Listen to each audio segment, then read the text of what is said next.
ನಮಸ್ತೆ, ಹರೇ ಕೃಷ್ಣ.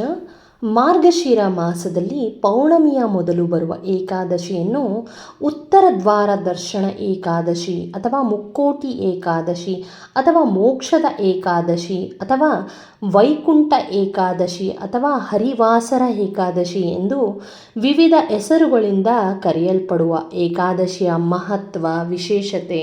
ವೈಕುಂಠ ದ್ವಾರ ಎಂದರೇನು? ಸರಳ ಪೂಜಾ ವಿಧಾನ, ದೇವರಿಗೆ ನೈವೇದ್ಯವನ್ನು ಯಾವುದು ಇಡಬೇಕು ಮತ್ತು ಯಾವ ಮಂತ್ರಗಳನ್ನು ಪಠಿಸಬೇಕು, ಆವತ್ತಿನ ದಿನ ಏನು ಮಾಡಬೇಕು ಮತ್ತು ಏನು ಮಾಡಬಾರ್ದು, ಅಭಿವೃದ್ಧಿಗಾಗಿ ಈ ಸಣ್ಣ ತಂತ್ರವನ್ನು ಎಲ್ಲರೂ ಮಾಡಿ ಅಭಿವೃದ್ಧಿನ ಹೊಂದೋಣ ಅಂತ ಹೇಳ್ತಾ ಬನ್ನಿ ವಿಡಿಯೋನ ಸ್ಟಾರ್ಟ್ ಮಾಡೋಣ. ಭಗವಾನ್ ಮಹಾವಿಷ್ಣು ನಿದ್ರೆಯಿಂದ ಎಚ್ಚರವಾಗಿ ಮುಕ್ಕೋಟಿ ದೇವತೆಗಳಿಗೆ ದರ್ಶನ ಕೊಟ್ಟ ಪುಣ್ಯ ದಿನ. ಆದ್ದರಿಂದ ಮುಕ್ಕೋಟಿ ಏಕಾದಶಿ ಎಂದು ಕರೆಯುತ್ತಾರೆ. ಇಂದು ಸೂರ್ಯೋದಯಕ್ಕೂ ಮೊದಲೇ ಎದ್ದು ತಮ್ಮ ದಿನನಿತ್ಯ ಕರ್ಮಗಳನ್ನು ಮುಗಿಸಿ ಮಹಾವಿಷ್ಣು ಅಥವಾ ಕೃಷ್ಣನ ಫೋಟೋ ಅಥವಾ ವಿಗ್ರಹಕ್ಕೆ ಪೂಜೆ ಮಾಡಬೇಕಾಗುತ್ತೆ. ಇನ್ನು ನೈವೇದ್ಯಕ್ಕೆ ತುಪ್ಪ, ಸಕ್ಕರೆ ಅಥವಾ ಬೆಲ್ಲ ಮತ್ತು ಕಾಯ್ತುರಿ ಕಲಿಸಿದ ಅವಲಕ್ಕಿ ಅಥವಾ ಸಜ್ಜಿಗೆ ಅಥವಾ ಹಣ್ಣು, ದೇವರಿಗೆ ಸುಗಂಧ ಭರಿತವಾದ ಹಳದಿ ಅಥವಾ ಬಿಳಿ ಹೂವನ್ನು ಇಡಬೇಕಾಗುತ್ತೆ. ಇನ್ನು ವೈಕುಂಠ ಏಕಾದಶಿಯಲ್ಲಿ ಉಪವಾಸ ಮಾಡಿದರೆ ಆ ವರ್ಷ ಪೂರ್ತಿ ಬರುವ ಏಕಾದಶಿಗಳನ್ನು ಮಾಡದೇ ಇದ್ದವರು ಈ ಒಂದು ದಿನ ಮಾಡಿದರೆ ವರ್ಷದಲ್ಲಿ ಬರುವ 23 ಏಕಾದಶಿಗಳನ್ನು ಮಾಡಿದ ಫಲ ಪ್ರಾಪ್ತಿಯಾಗುತ್ತದೆ. ಏಕಾದಶಿ ದಿನ ಮಹಾವಿಷ್ಣುವು ಮೂರ ಎಂಬ ರಾಕ್ಷಸನನ್ನು ಏಕಾದಶ ಎಂಬ ತನ್ನ ಆಯುಧದಿಂದ ಸಂಹಾರ ಮಾಡಿದ ದಿನ.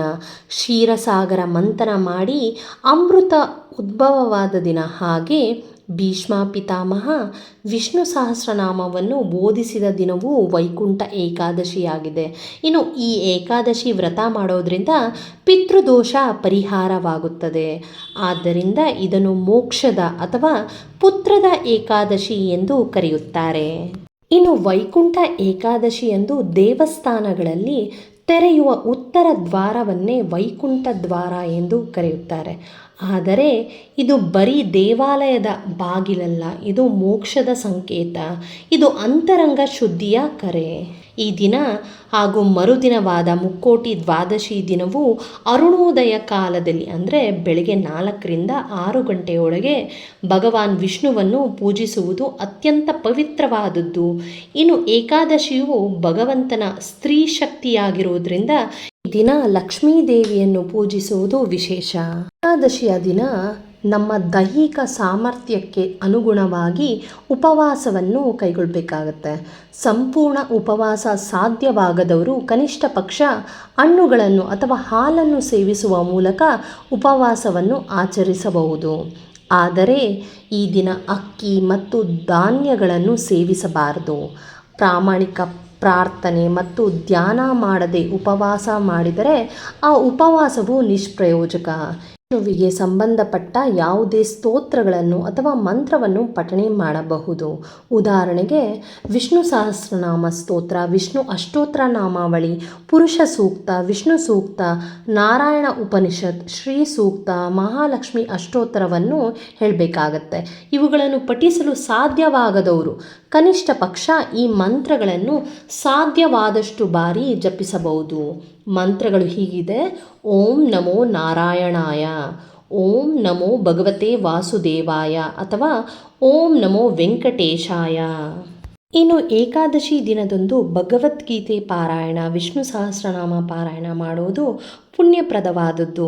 ವಿಷ್ಣು ಸಹಸ್ರನಾಮವನ್ನು ಓದಲು ಸಾಧ್ಯವಾಗದವರು ಮನೆಯಲ್ಲಿ ಪೂಜೆ ಮಾಡುವಾಗ ಪುಸ್ತಕವನ್ನು ಮುಟ್ಟಿ ನಮಸ್ಕರಿಸಿದರೆ ಸಾಕು, ನಮ್ಮೆಲ್ಲ ಪೂರ್ವಜನ್ಮದ ಕರ್ಮಗಳು ಕಳೆಯುತ್ತವೆ. ವೈಕುಂಠ ಏಕಾದಶಿ ದಿನದಂದು ಭಗವಾನ್ ಮಹಾವಿಷ್ಣುವಿಗೆ ಏಲಕ್ಕಿ ಮಾಲೆಯನ್ನು ಅರ್ಪಿಸಿದರೆ ನಿಮ್ಮೆಲ್ಲ ಮನೋಕಾಮನೆಗಳು ಈಡೇರುತ್ತವೆ ಎಂದು ನಂಬಲಾಗಿದೆ. ಇನ್ನು ಈ ರೀತಿ ಮಾಡೋದ್ರಿಂದ ನಿಮ್ಮ ಮನೆಯ ವಾಸ್ತು ದೋಷವು ದೂರವಾಗಿ ಶಾಂತಿ, ಸಮೃದ್ಧಿ ನೆಲೆಸುತ್ತದೆ ಮತ್ತು ಮನೆಯಲ್ಲಿರುವವರಿಗೆ ಶುಭ ಸೂಚನೆ ಉಂಟಾಗಿ ಅದರ ಜೊತೆಗೆ ಹಣದ ಹರಿವು ಜಾಸ್ತಿಯಾಗುತ್ತದೆ. ತಮ್ಮ ಕೈಲಾದ ಮಟ್ಟಿಗೆ ದಾನ ನೀಡಿದರೆ ನಿಮ್ಮಲ್ಲಿರುವ ಸಂಪತ್ತು ದುಪ್ಪಟ್ಟಾಗುತ್ತದೆ. ಜಾಸ್ತಿ ಚಳಿ ಇರುವ ಈ ಸಮಯದಲ್ಲಿ ಅವಶ್ಯಕತೆ ಇದ್ದವರಿಗೆ ಚಾಪೆ, ಪಾದರಕ್ಷೆ, ದವಸ ಧಾನ್ಯಗಳನ್ನು ನೀಡಿದರೆ ನಿಮಗೆ ಅಖಂಡ ಪುಣ್ಯ ಪ್ರಾಪ್ತಿಯಾಗುತ್ತದೆ. ವೈಕುಂಠ ಏಕಾದಶಿ ದಿನ ಕಪ್ಪು ಬಣ್ಣದ ಬಟ್ಟೆಗಳನ್ನು ಧರಿಸಬಾರ್ದು. ಇನ್ನು ಯಾರ ಮೇಲೂ ಕೋಪ ಮಾಡ್ಕೊಳ್ಬಾರ್ದು. ಅಸತ್ಯ ನುಡಿಯುತ್ತಾ ಏಕಾದಶಿ ಆಚರಣೆ ಮಾಡಬಾರ್ದು. ಅನ್ನವನ್ನು ಸೇವಿಸಬಾರ್ದು. ಇನ್ನು ಪ್ರಾಣಿ ಪಕ್ಷಿಗಳಿಗೆ ನೋವುಂಟು ಮಾಡಬಾರದು. ಗಂಡ ಹೆಂಡತಿ ಬ್ರಹ್ಮಚರ್ಯವನ್ನು ಪಾಲಿಸಬೇಕು. ಬೆಳ್ಳುಳ್ಳಿಯನ್ನು ಸೇವನೆ ಮಾಡಬಾರ್ದು. ಇನ್ನು ಈ ದಿನದಂದು ಮನೆಯ ಮುಂದೆ ಮಣ್ಣಿನ ದೀಪಗಳನ್ನು ಸಂಜೆ ಸಮಯದಲ್ಲಿ ಬೆಳಗಿಸಿದರೆ ಶ್ರೀಮನ್ನಾರಾಯಣನ ಜೊತೆಗೆ ಮಹಾಲಕ್ಷ್ಮಿಯ ಅನುಗ್ರಹವಾಗುತ್ತದೆ. ಈ ವೈಕುಂಠ ಏಕಾದಶಿ ದಿನದಂದು ನೀರಿಗೆ ಸ್ವಲ್ಪ ಪಚ್ಕರ್ಪೂರವನ್ನು ಬೆರೆಸಿ ಆ ನೀರನ್ನು ಮನೆಗೆ ಪ್ರೋಕ್ಷಣೆ ಮಾಡೋದ್ರಿಂದ ಮನೆಯಲ್ಲಿನ ಧನಾತ್ಮಕ ಶಕ್ತಿ ಅಂದರೆ ಪಾಸಿಟಿವ್ ಎನರ್ಜಿ ವೃದ್ಧಿಯಾಗುತ್ತದೆ. ಮತ್ತೆ ಒಂದು ಇಂಟ್ರೆಸ್ಟಿಂಗ್ ಮತ್ತು ಇನ್ಫಾರ್ಮೇಟಿವ್ ವಿಡಿಯೋ ಒಂದಿಗೆ ಭೇಟಿಯಾಗೋಣ. ಬಾಯ್.